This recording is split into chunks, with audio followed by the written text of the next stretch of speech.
Today we are going to take a look at 3 ways which you can use to rebalance your portfolio. Hello and welcome. My name is Peter B and I welcome you here at My First Million, where we are achieving our financial goals together. So as mentioned in the introduction already, I believe there are 3 ways how you can rebalance your portfolio. And depending on your investing philosophy or the other reasons, you can choose one or the other way. One or the other way might be better for you. But this we will all cover in today's video. Rebalancing is basically used when it comes to portfolio allocation, meaning how much money you want to put into different investments. But not every investment is having the same performance. Some are doing better and maybe some are doing worse. So the question is then whether or not you want to balance those out. So if you want to rebalance your portfolio, then you can use rebalancing as a strategy. So in this video we are taking a look at one example. In this example we are taking a look at Jack's portfolio. Jack is a US investor and is currently fully invested in US stocks. So all his money that he has invested is put into US companies only. However, knowing more, learning more about investing and knowing more about global stock markets, he has decided that he also want to have a specific exposure to Chinese stocks. So he has decided that 10% of his portfolio from now onward, he want to invest it into Chinese stocks. So now when it comes to rebalancing for Jack, he want to take a look at the performance of his Chinese stock once he has done the initial investments. If the Chinese stocks are higher than 10%, because the markets are volatile, sometimes markets are going up and sometimes markets going down. So if his allocation into Chinese stocks is more than 10%, because maybe the Chinese stocks performances was better than his US stocks, then he might consider putting more money into US stocks and less money into Chinese stocks. In contrast, if the Chinese stocks are underperforming, he might be considering putting more money into the Chinese stocks.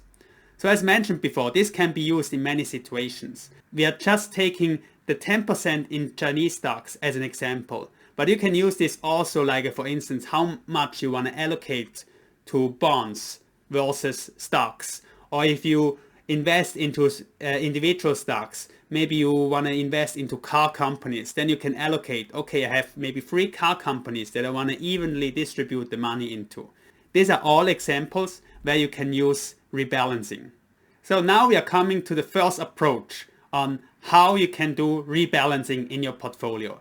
I call this first approach the Peter Lynch approach. I'm not quite sure in which book have I read this. Either it's One Up on Wall Street or Beating the Street. Probably it was Beating the Street, where he was saying you don't want to cut your flowers and water your weeds. So he doesn't use this specifically when it comes to portfolio allocation, but just more related to stock picking. But for portfolio allocation, I believe you can also use this approach. Meaning, if your Chinese stocks are doing better or worse, you will basically do nothing.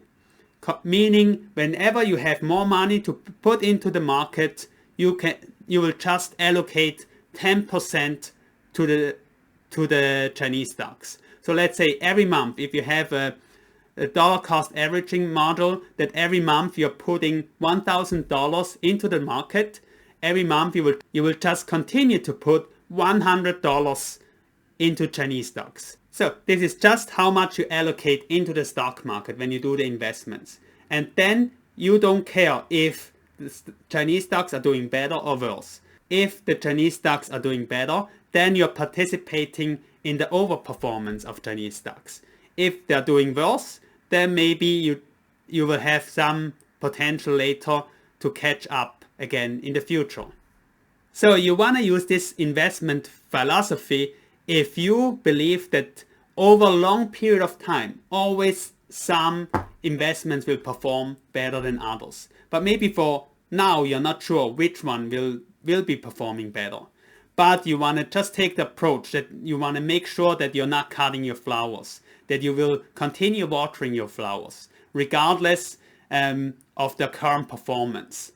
So the only rebalancing that you're doing is when you put your money into the market. Now let's come to the second approach, the standard rebalancing approach. This is probably the usual approach when you hear people in the investment community talking about rebalancing. And this rebalancing approach is taking a proactive approach to rebalance your portfolio allocation. For this, after specific intervals, you will review your portfolio and see which areas of your portfolio overperformed and which areas have underperformed. So you can do this either once per year, once per quarter, or maybe even once per month. But most commonly, for smaller portfolios, you will do this usually just once per year.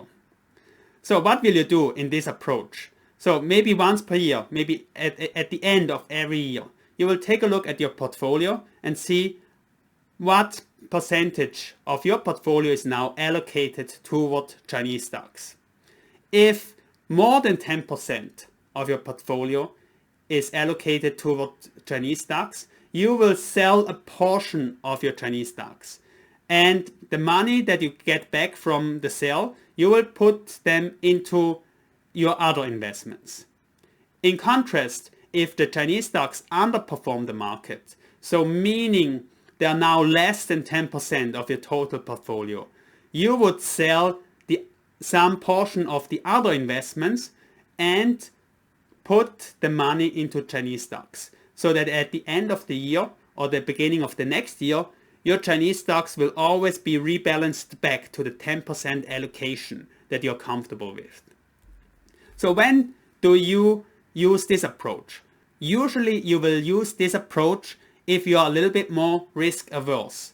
If you don't want to allocate too much money into a specific sector. So if, for instance, you want to say, I want to have exposure to the Chinese market, but I want to have limited it to maybe 10%.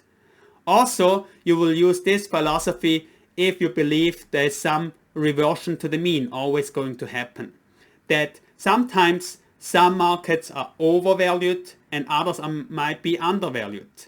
So if a stock market is performing better than others, this might be an indication that this market is now overly valued. So you're well advised to take some profits. And if the market is performing worse, then this might be a sign that the market is now undervalued. So it's maybe a good opportunity to put more money into that market. So if you have a philosophy where you believe in reversion to the mean, then maybe you want to take this second approach into consideration. But there's one catch that you need to take into consideration. Sometimes rebalancing your portfolio, if you take the active approach, you will incur some transaction costs.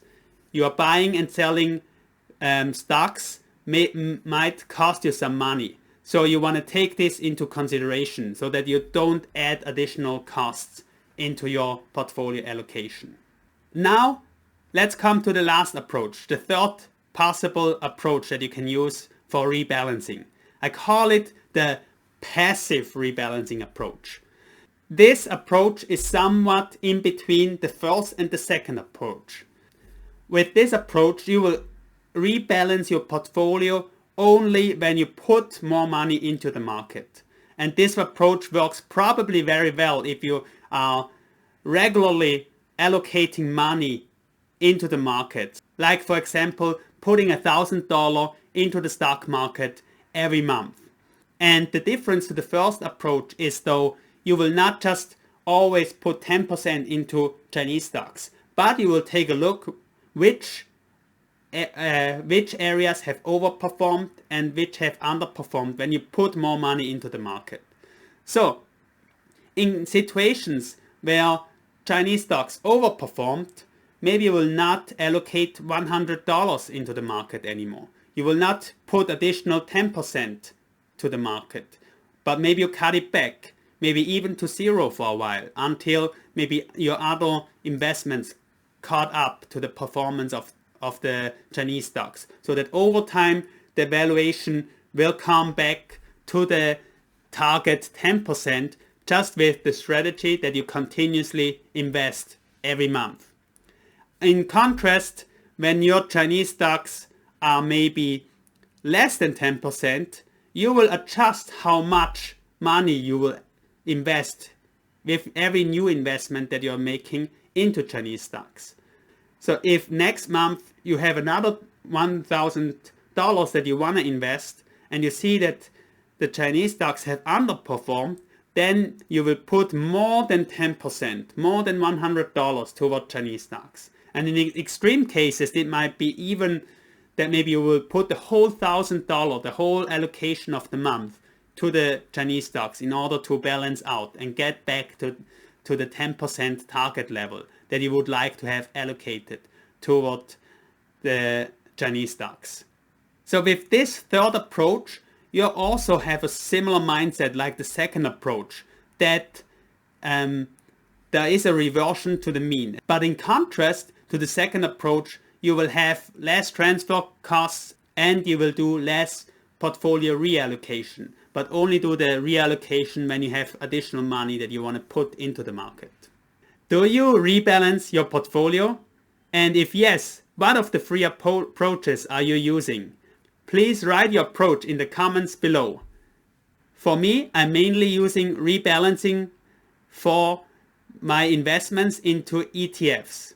Every month I have a dollar cost averaging investment plan that every month I put a specific amount into well-diversified ETFs.